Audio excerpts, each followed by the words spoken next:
Brought to you by TechnoSpark 20 series smartphones.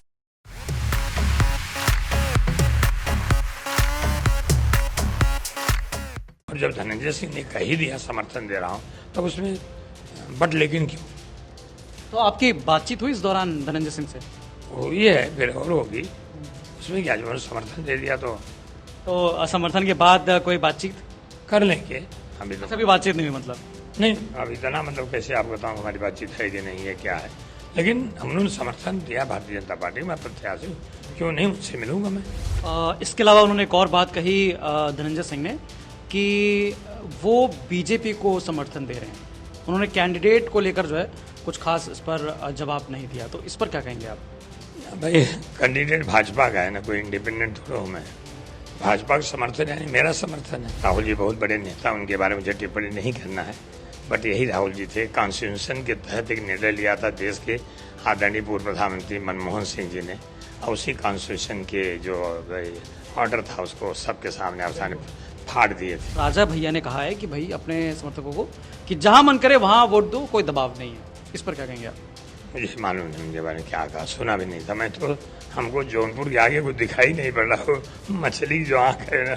मतलब घर आ गए तो मतलब घर घर घर घर। नमस्कार, मैं गौरव कुमार पांडे और इस वक्त यूपी तक की टीम मौजूद है जौनपुर लोकसभा क्षेत्र में और मेरे साथ मौजूद हैं भाजपा के प्रत्याशी कृपाशंकर सिंह जी। सर, आपका बहुत बहुत स्वागत है। नमस्कार, धन्यवाद। सर, आज बहुत बड़ी एक जनसभा हुई, प्रधानमंत्री नरेंद्र मोदी यहां पर पहुंचे हुए थे, तो हमने देखा कि सबसे पहला जो शॉट था, जैसे प्रधानमंत्री आपके पास आते हैं, कुछ देर आपको समय देते हैं और दोनों के बीच बातचीत होती है। क्या बातचीत थी वो? वो शब्द नहीं कर सकता, उन्होंने इतना प्यार दिया, इतना मुझे ये किया, मैं अभिभूत हूँ और निःशब्द हुई हूँ। अच्छा सर, आपकी तरफ से एक डायरी नुमा कुछ दिया गया था, क्या है वो? नहीं, मैं गंगा माँ के ऊपर था, गंगा माँ का, और वो अंतिम एडिशन था 2016 के बाद, फिर छपा नहीं, क्योंकि मुझे ध्यान में आया कि कौन सी पुस्तक मुझे देनी चाहिए। तो 2 दिन से मेरे दिमाग में था। पहली बार 2014 में आए थे, तब उन्होंने यही कहा था ना, तो मैं यहाँ आया हूँ ना, मुझे किसी ने भेजा है, मुझे गंगा माँ ने बुलाया। पिछली बार जब उन्होंने कहा गंगा मैया ने हमको गोद ले लिया है, वो मेरे दिमाग में था, तो सोचा दिमाग में आया, तो मैंने एक पुस्तक दी, उसको देखा उन्होंने खोल के और कहा कि मैं इसको पढ़ूंगा भी। और मैंने जो गदा दिया कि मतलब ये गदा जब पकड़े तो बोली जहाँ मतलब जो देश को विनाश करते हैं उनके ऊपर एक गदा जरूर चलेगा। बिल्कुल। इसके अलावा अगर हम अब बात करें राजनीति की यहाँ पर, तो आपके सामने समाजवादी पार्टी के प्रत्याशी, बसपा प्रत्याशी, इस बार जो है बसपा के कैंडिडेट जो है उनको सांसद थे, उनको रिपीट किया गया बसपा ने, हालांकि इससे पहले श्रीकला जी को टिकट दिया गया था। तो इस बदलाव पर क्या कहेंगे आप? अब उनके बहुजन समाजवादी पार्टी का अंतर्गत मामला है, उसमें हम कुछ कह भी नहीं सकते। उनका निर्णय है कि दिया और बदला क्यों, ये तो मैं नहीं बता सकता। अच्छा, लेकिन कंपटीशन अब आपको लग रहा है समाजवादी पार्टी और बसपा के कैंडिडेट के यहाँ पे? नहीं, मैं एक देख रहा हूँ, आज आपने देखा गौरव जी कि प्रधानमंत्री ने जिस ढंग से लोगों की बात करी है, गरीबी की बात करी है, इवन बिजली बिल 0, यानी कि वो लोग बिजली बिल भर नहीं पा रहे। और इसके बाद प्रधानमंत्री जी कहा कि जब तक आत्मनिर्भर हमारा गरीब नहीं होगा तब तक कल्याणकारी योजना बंद नहीं होगी, चाहे वो आवास विकास योजना हो, चाहे वो मतलब गांव में नाला बनाने की बात हो, चाहे वो मतलब नलकूप की बात हो, चाहे वो गैस का कनेक्शन की बात हो, यानी जो भी सुविधाएं दी जा रही वो तब तक बंद नहीं होगी जब तक आत्मनिर्भर भारत नहीं होगा। जब तक, और एक बात और उन्होंने कही कि उनकी जो योजना है कि देश में हर घर में एक परिवार की एक नौकरी तो मिलनी चाहिए। तो लोग किसके साथ जाएंगे? लोगों का कहना है मतलब MLA MP या सरकार जो बनती किस लिए बनती, इसीलिए बनती। तो आज आपने देखा होगा और लोगों में उत्साह देखा होगा, और प्रधानमंत्री की सोच देखिए कि एक लड़का, वो शुक्ला करके मैं नाम भूल गया, वो दिखा रहा था, बाद उसको लोग हटा रहे थे। प्रधानमंत्री की नजर देखिए, उस बच्चे के ऊपर गई, ये है वो है, फिर उसका मंगवाया उन्होंने। कौन सोचता है सब? वो पुलिस उसको हटा देती, वो हटा देते, वो जाके वो गरीब अलग, लेकिन उसके दिमाग में कहते बहुत बढ़िया कपड़ा पहने, ये जो अंदर से बात आती है, ये कहावत है कि जाके पैर न फटी बेवाई, सो क्या जाने पीर पर आई। तो प्रधानमंत्री जी ने गरीबी देखी, वो दिन देखे हुए हैं, इसलिए उनके अंदर की पीड़ा है। तो मुझे लगता है कि आदरणीय प्रधानमंत्री जी को तीसरी बार प्रधानमंत्री बनाने के लिए पूरा देश आगे आ रहा है, तो जौनपुर में, इसलिए मैं लड़ाई नहीं मानता, ये जानता हूँ कि मुझे वो बात लोगों तक पहुँचानी है, और लोगों तक पहुँचेगी तो भारतीय जनता पार्टी को छोड़ के और कहीं नहीं जाएंगे। अच्छा सर, इसके अलावा हम यूपी तक की टीम जो है वो चुनावी कवरेज में आसपास के क्षेत्रों में घूम रही है। हमने देखा, बातें की लोगों से, जो एक बात सामने निकल कर आई, लोग कह रहे हैं कि धनंजय सिंह के आने के बाद जो है सिचुएशन और समीकरण और सभी तमाम चीजें जो हैं वो बदल गई। तो आप कैसे इसे देखते हैं? नहीं, उन्होंने भारतीय जनता पार्टी का समर्थन किया, मैं उसका स्वागत करता हूं, उनको धन्यवाद देता हूं कि भारतीय जनता पार्टी की नीतियों के तहत आदरणीय प्रधानमंत्री जी की और आदरणीय योगी आदित्यनाथ जी के जो ये हैं, उनके ऊपर विश्वास है, उन्होंने समर्थन, मैं उसका स्वागत करता हूँ। तो आपको लगता है कि उनके समर्थन के बाद चीजें बदलेंगी यहाँ पे? किसी वो भी सांसद रह चुके हैं, विधायक रह चुके हैं, वो भी मतलब राजनीति में हैं, तो उनका समर्थन जरूर लाभदायक होगा। लेकिन सर, हमने आज उनके समर्थकों से भी बातचीत की थी, तो उनके समर्थक जो है साफ तौर पर ये कहते नजर आए कि बीजेपी को जो है जिस प्रकार से इन्होंने समर्थन देने की बात कही है, वैसे ही बीजेपी को भी इनकी तरफ ध्यान देना चाहिए या उनको सम्मान मिलना चाहिए, ऐसी बातें जो है सामने निकल कर आई। तो क्या लगता है कि कहीं मिस आउट हुआ कुछ? नहीं, मिस आउट मुझे नहीं लगता। भारतीय जनता पार्टी है, एक बार किसी के ऊपर विश्वास करती है और अपने वो जो विचारों का समर्थन करे, मैं उदाहरण हूँ, मैं भी एक दूसरी विचारधारा से जुड़ा हुआ था, लेकिन आर्टिकल 370 और प्रभु रामचंद्र की प्राण प्रतिष्ठा दो ने हमको नहीं विवश कर दिया।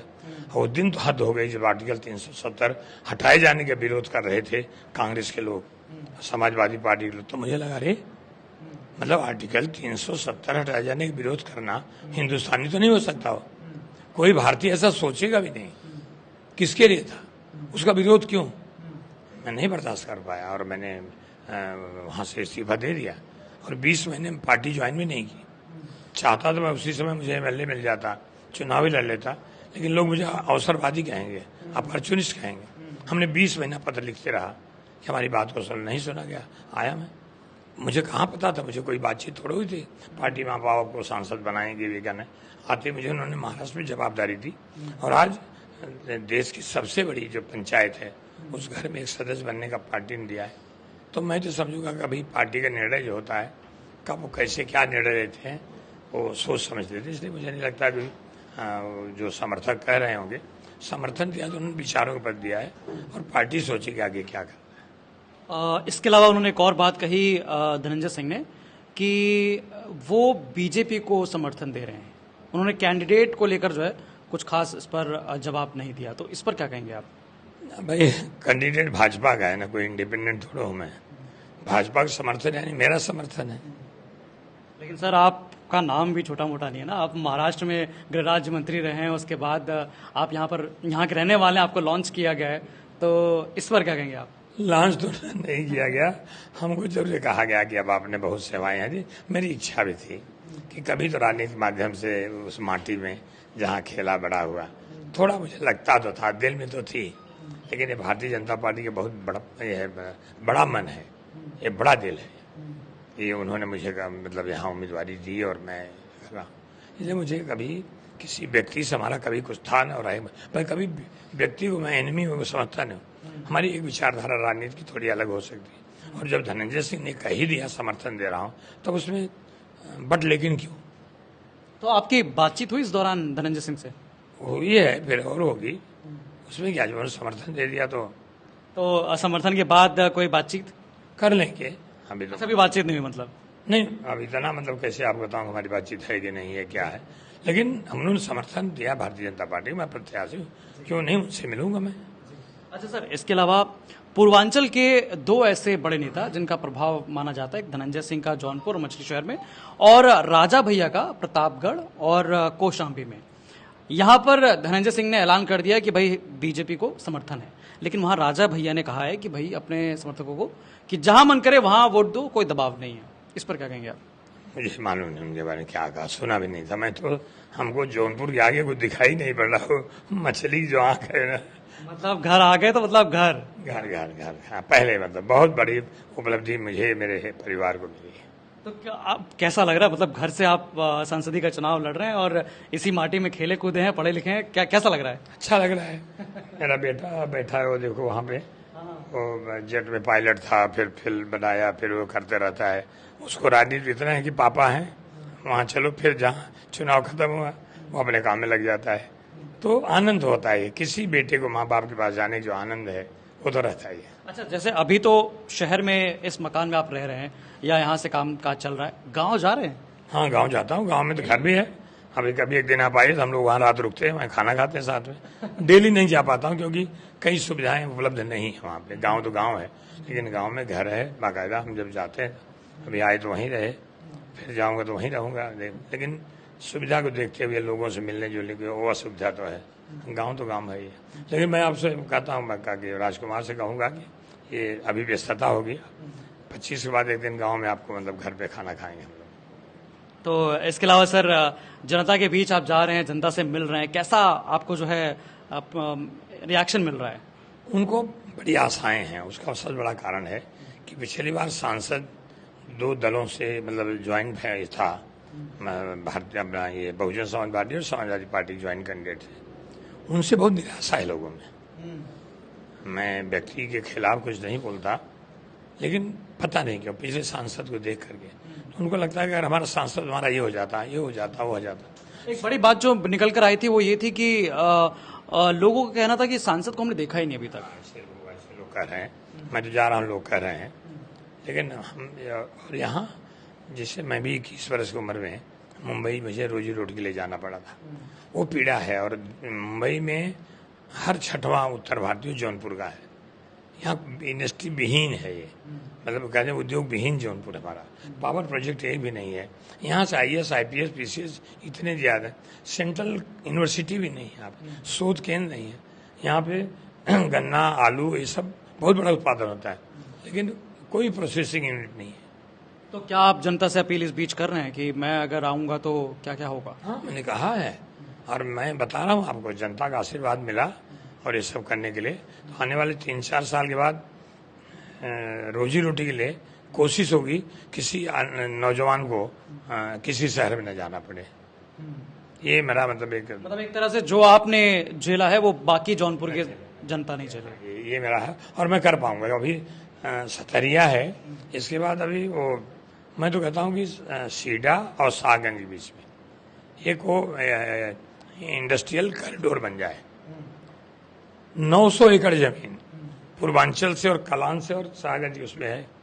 900 एकड़ जमीन सोच ले आपकी कितना बड़ा। और मैं 2-3 मुंबई के उद्योगपतियों से बात भी की है। गौतम भैया अडानी से मेरी बात हुई, निरंजन हीरानंदानी, उनका काम अभी चल भी रहा है सरकार में, उनसे भी कहा है। तो लोग तैयार है। क्या हुआ, पहले इंफ्रास्ट्रक्चर था नहीं, अपराध मुक्त उत्तर प्रदेश होगा किसी ने सोचा नहीं। मतलब यहाँ तो डर लगता लोगों ना, फैक्ट्री खोलने जाऊंगा तो क्या होगा, वहाँ क्या हो जाएगा। बिजली नहीं थी, सड़क नहीं थी। तो ये जो इंफ्रास्ट्रक्चर मिला है, इससे अब लोग उद्योग लगाएंगे और मुझे पूरा भरोसा है। मैं मतलब इस बारे में बहुत ये विश्वास है कि इंडस्ट्री तो लगेगी, पक्का लगेगी। आज भी मैं बात कर रहा था, उद्योग मंत्री अपने नंद गोपाल गुप्ता डंडी जी आए थे। हाँ, तो बोले भैया कि मतलब जैसे आप तो वहाँ पे हैं, आप बड़े अच्छे संबंध हैं, हम लोग करेंगे मिलकर। ये एक अच्छा आइडिया है ये। हालांकि सर, इसके अलावा जैसे अखिलेश यादव 2019 में मायावती के साथ चुनाव लड़े और इस बार राहुल गांधी के साथ हैं। राहुल गांधी ने एक सभा में ये भी कहा कि ये तूफान है, उड़ा ले जाएगा सब। क्या कहेंगे इस पे आप? ये तो कई सालों सुन रहा हूँ मैं। 2014 में सुना, 17 उत्तर प्रदेश सुना, 19 फिर लोकसभा सुना, 22 फिर उत्तर प्रदेश सुना। ये तूफान है गरीबी मिटाने का।